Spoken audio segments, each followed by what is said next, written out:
Assalamualaikum warahmatullahi wabarakatuh. Apa kabar anak-anak ustazah? Semoga antum dalam keadaan sehat dan siap menerima pembelajaran yang akan ustazah berikan.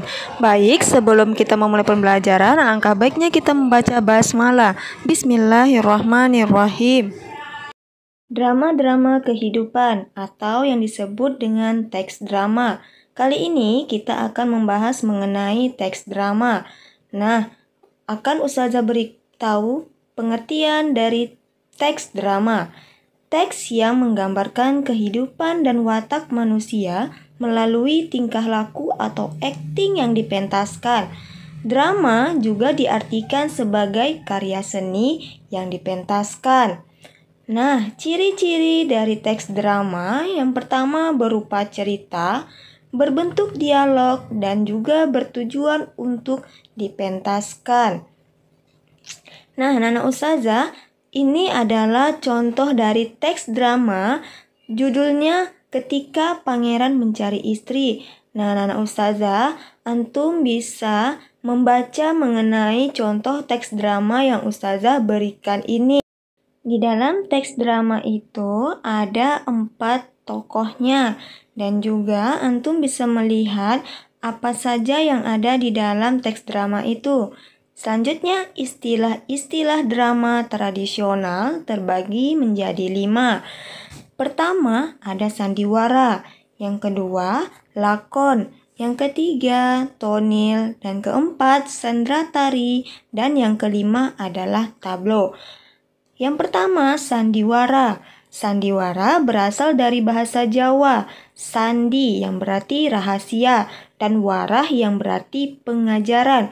Oleh Ki Hajar Dewantara, istilah sandiwara sebagai pengajaran yang dilakukan dengan perlambangan secara tidak langsung. Yang kedua, lakon, memiliki beberapa kemungkinan arti. A. Cerita yang dimainkan dalam drama, wayang, atau film. B. Karangan yang berupa cerita sandiwara. C. Perbuatan, kejadian, serta peristiwa. Dan yang ketiga, tonil. Tonil berasal dari bahasa Belanda, tonel, yang artinya pertunjukan. Istilah ini populer pada masa penjajahan di zaman Belanda. Yang keempat, sendratari. Sendratari kepanjangan dari seni, drama, dan juga tari. Sendratari berarti pertunjukan serangkaian tarian-tarian yang dilakukan oleh sekelompok orang penari dan mengisahkan satu cerita tanpa menggunakan percakapan. Yang kelima adalah tablo. Tablo merupakan drama yang menampilkan kisah dengan sikap dan posisi pemain. Unsur-unsur drama. Unsur-unsur drama selain tema dan amanat, drama dibentuk oleh unsur seperti alur, yaitu rangkaian peristiwa dan konflik yang menggerakkan jalan cerita. Alur mencakup pengenalan cerita, konflik awal, perkembangan konflik, serta penyelesaian. Nah, selanjutnya ada penokohan. Penokohan merupakan cara pengarang menggambarkan karakter tokoh. Tokoh terbagi 2. Yang pertama, tokoh utama yang menjadi sentral cerita dalam pementasan drama. Tokoh utama ditandai oleh 4 hal, yaitu pertama, paling sering muncul dalam setiap adegan. Kedua, menjadi sentral atau pusat perhatian tokoh-tokoh yang lain. Ketiga, kejadian-kejadian melibatkan tokoh lain. Dan keempat, dialog-dialog yang dilibatkan tokoh-tokoh lain selalu berkaitan dengan peran tokoh utama. Sedangkan tokoh pembantu adalah tokoh yang dilibatkan atau dimunculkan untuk mendukung jalan cerita dan memiliki kaitan dengan tokoh utama. Baik anak-anak ustazah, dari segi perwatakannya, tokoh dan perannya dalam pementasan drama terdiri dari 4 macam. Yang pertama, tokoh statis. Kedua, tokoh serba bisa. Ketiga, tokoh berkembang. Dan keempat, tokoh pembantu. Tokoh statis ini adalah tokoh yang tidak mengalami perubahan karakter dari awal hingga akhir cerita. Sedangkan tokoh serbabisa adalah tokoh yang dapat berperan sebagai tokoh lain. Dan yang ketiga, tokoh berkembang. Tokoh yang mengalami perkembangan nasib atau watak selama pertunjukan. Misalnya, tokoh yang awalnya seorang yang baik, pada akhirnya menjadi seseorang yang jahat. Dan yang terakhir adalah tokoh pembantu. Tokoh pembantu ini tokoh yang diperbantukan untuk menyertai, melayani, atau mendukung kehadiran tokoh utama. Tokoh pembantu memerankan suatu bagian penting dalam drama, tapi fungsinya tetap sebagai tokoh pembantu. Nah, Ustazah, selanjutnya unsur-unsur drama yang ketiga yaitu adalah dialog. Dialog ada 3 hal yang penting yang harus kita ketahui. Pertama, ada tokoh. 2, wawancang. 3, keramagung. Tokoh, pelaku yang mempunyai peran bersifat protagonis atau antagonis. Antum bisa melihat tanda panah yang Ustazah berikan. Ada 3 tokoh yang Ustazah berikan di dalam sebuah teks drama tersebut. Ada nelayan, istri nelayan, dan pengembara, serta pangeran Antur. Dan yang kedua, wawancang. Wawancang adalah dialog yang diucapkan oleh tokoh. Seperti yang Ustazah tunjuk dengan panah berwarna merah dengan menggunakan tanda kutip, itu adalah dialog yang diucapkan oleh para tokoh. Sedangkan yang ketiga, keramagung. Keramagung, petunjuk, perilaku, tindakan, atau perbuatan yang harus dilakukan oleh tokoh. Biasanya dituliskan dalam tanda kurung dan juga dicetak mereng. Contohnya Ustazah berikan dalam bentuk panah merah, dan pada dialog istri nelayan di situ ada keramagung. Suatu percakapan yang diberikan dengan menggunakan tanda kurung yang harus dilakukan oleh pelaku atau tokoh tersebut. Unsur-unsur drama yang keempat adalah latar. Latar adalah keterangan ruang waktu. Dapat dinyatakan pada percakapan para tokohnya, tata panggung ataupun tata cahaya. Dan yang kelima, bahasa.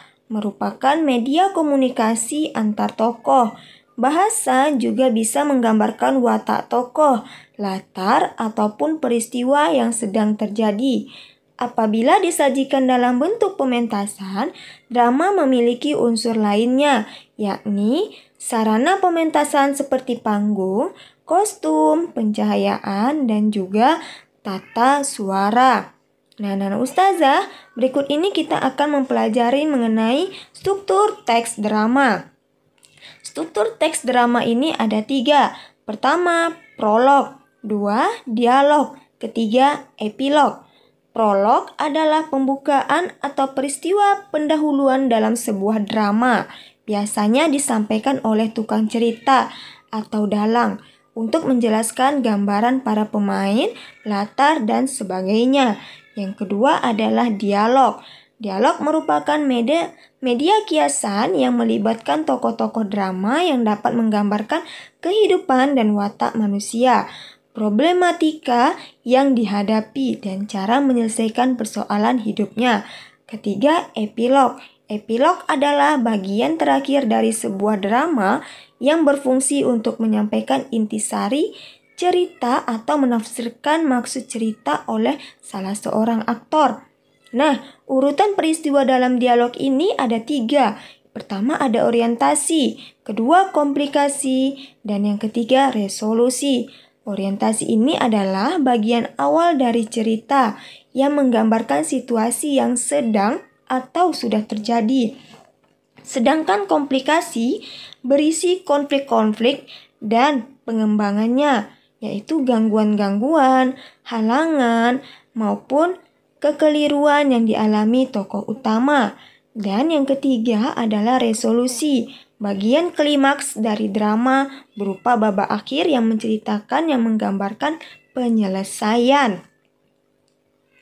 Ustazah, selanjutnya Ustazah akan menjelaskan mengenai struktur alur drama.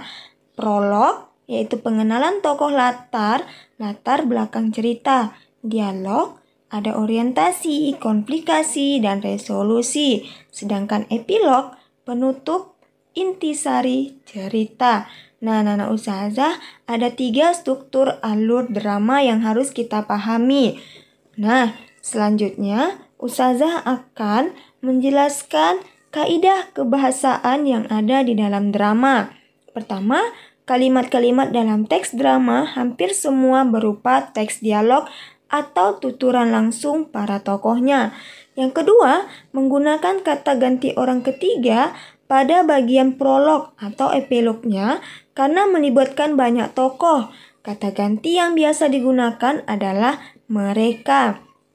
Ketiga, pada bagian dialognya menggunakan kata ganti orang pertama dan kedua. Contohnya aku, saya, kami, dan kamu. Bisa juga kata-kata sapaan, contohnya anak-anak dan ibu. Yang keempat, sering menggunakan kata-kata tidak baku seperti kok, sih, dong, dan lain-lain. Dan sering ditemukan kalimat seru, seruhan, pertanyaan. Contoh, selamat pagi anak-anak, Arga, kenapa sih kamu selalu usil? Dan yang kelima, banyak menggunakan konjungsi temporal seperti sebelum, setelah itu, mula-mula, kemudian, dan lain-lain. Dan yang keenam, menggambarkan suatu peristiwa seperti menyingkirkan, menobatkan, dan beristirahat. Dan yang ketujuh, banyak menggunakan kata kerja yang menyatakan sesuatu yang dipikirkan, yang dirasakan para tokoh seperti menginginkan, mengharapkan, mendambakan. Dan yang kedelapan, menggunakan kata sifat yang menggambarkan tokoh, tempat, atau suasana. Misalnya ramai, bersih, gagah, kuat, dan juga lain-lain. Bagaimana pembelajaran kita pada hari ini? Apakah antum semua sudah paham tentang teks drama yang Ustazah jelaskan tadi? Dan bagaimana caranya antum bisa menuliskan teks drama? Nah, Ustazah harapkan antum bisa menuliskan teks drama dan juga melakonin teks drama yang telah antum buat bersama-sama dengan teman antum. Nah, Ustazah akhiri pembelajaran kita pada hari ini dengan mengucapkan hamdalah. Alhamdulillahirabbil alamin. Wassalamualaikum warahmatullahi wabarakatuh.